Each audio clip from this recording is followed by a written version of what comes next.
ನಿಮ್ಮ ಹುಡುಕಾಟ ಏನು ಅಂತ ಈ ಒಂದು ವಿಚಾರಕ್ಕೆ, ಅಂದರೆ ಕತೆ ಹೇಳೋ ರೀತಿ, ಸೊ ನೀವು ಪ್ರೆಸೆಂಟ್ ಮಾಡ್ತಿರೋಂಥ ವಿಷಯಗಳು.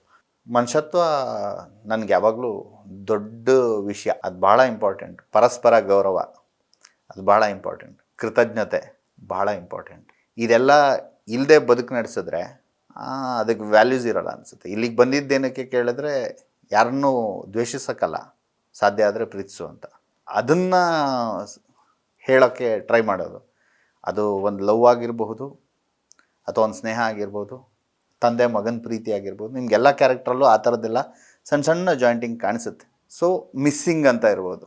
ಎಲ್ಲದೂ ಕೂಡ ನಮ್ಮ ಲೈಫಲ್ಲಿ ನಾವೇನು ಮಾಡಿದ್ದೀವಿ, ಚೌಕಟ್ಟು ಮಾಡ್ಕೊಂಬಿಟ್ಟಿದ್ದೀವಿ. ನಮ್ಮ ಮನೆ, ನಮ್ಮ ರೂಮ್, ನನ್ನ ಹೆಂಡತಿ, ನನ್ನ ಮಕ್ಕಳು, ಈ ಥರ ಬಿಟ್ಟರೆ ಯಾರೋ ಒಂದಿಬ್ಬರು.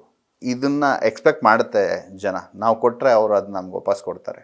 ಮತ್ತು ಸರ್ಕಲ್ ಅನ್ನೋ ಒಂದು ತರಂಗ ಅನ್ನೋದು ಸಣ್ಣದಾಗಿ, ಒಂದು ಸಣ್ಣ ಕಲ್ಲು ಹಾಕಿದ್ರೆ ಸಣ್ಣದಾಗೇ ಬರುತ್ತೆ, ಒಂಚೂರು ದೊಡ್ಡ ಕಲ್ಲು ಹಾಕಿದ್ರೆ ತುಂಬ ದೊಡ್ಡದಾಗಿ ಆಗುತ್ತೆ.